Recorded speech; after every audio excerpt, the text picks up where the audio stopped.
जौन आप लोग कहे ये सच्चाई बा दुनिया के सबके सबसे प्रेम बा, लेकिन ये एगो सच्चाई बा जाए के बा।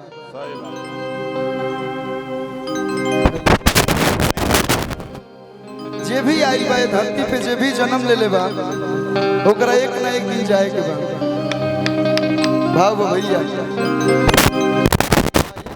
भुलाइल बड़ा तोता कि काहे माया में भुलाइल बड़ा तोता हो। अरे खोता छोड़ के जाएंगे पड़ी काहे माया में भुलाइल बड़ा तोता हो। खोता छोड़ के जाएंगे पड़ी सगरे स्वार्थ खातिर निमन बाउर होता हो।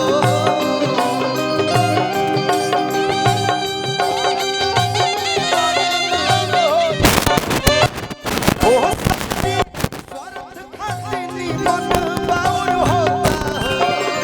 खोता छोड़ के जाए माया में भुलाइल बड़ा तोता हो। खोता छोड़ के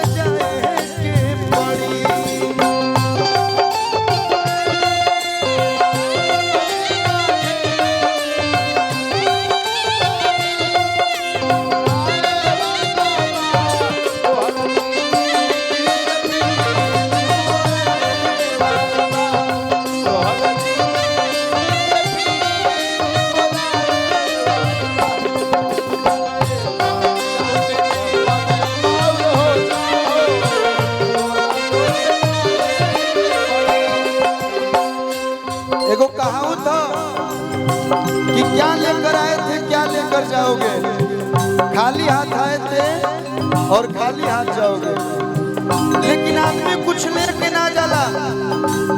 आदमी जब जाला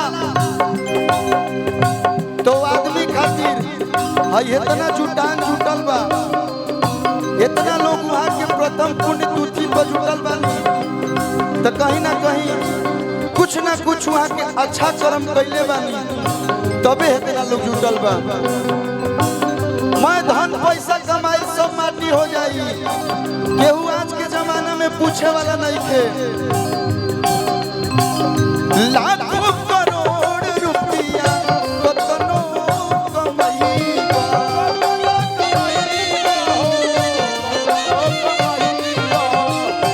खाना खियाला ना तो काले के जहीबा।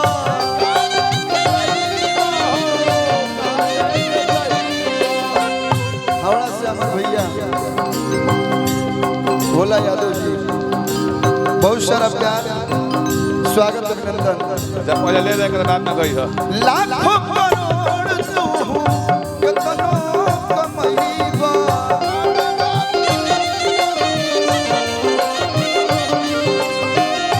खाना खियाला ना तो काले के जहीबा।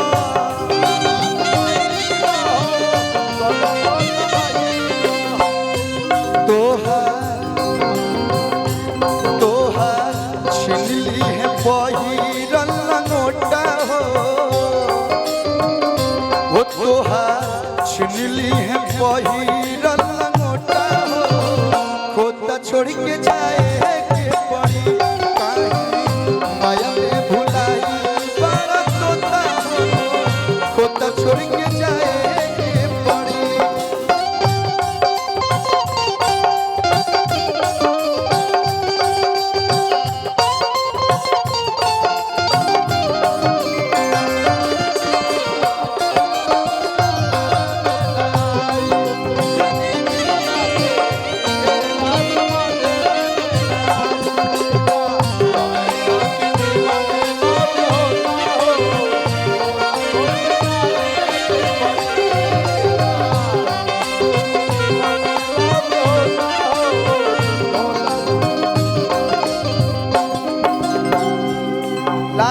गाना के भाव बा भैया मॉनिटर नहीं के सुनाता और भोकल जो बाजता ना ओकर मॉनिटर बिल्कुल नहीं के सुनाता थोड़ा सा मॉनिटर में भोकल बढ़ा आगे बढ़ा दो आगे मॉनिटर में आगे वाला जो मॉनिटर बना एकरा में आप बढ़ा दी ताकि हमरा सुनाओ तो हम कुछ अच्छा गाए उड़ जाए सुगना लौट के न ताकी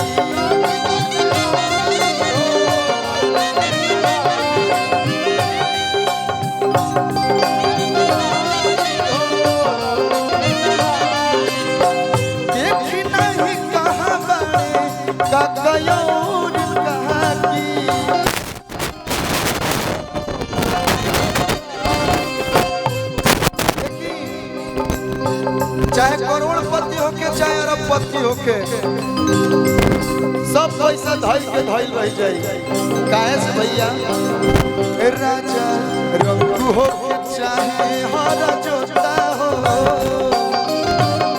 राजा रंगू होके चाहे हर जोता हो तो छोड़ के जाए के पड़ी काहे माया में भुलाई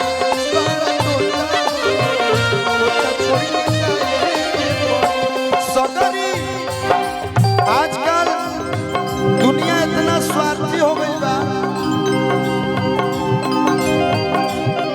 केहू खातिर टाइम नहीं खे जब लोग जिएला तब आँखी में गड़ेला लेकिन जब चल जाला आदमी तब लोग कहेला फलानावा बड़ा बढ़िया रहे जियते प्यार लोग ना देवेला लेकिन गइला के बाद लोग बड़ी याद करला सकरी स्वार्थ खातिर निमन बावन होता हो सकरी स्वार्थ खातिर निमन बावन होता हो तो छोड़ के जाए माया में भुलाई बड़ा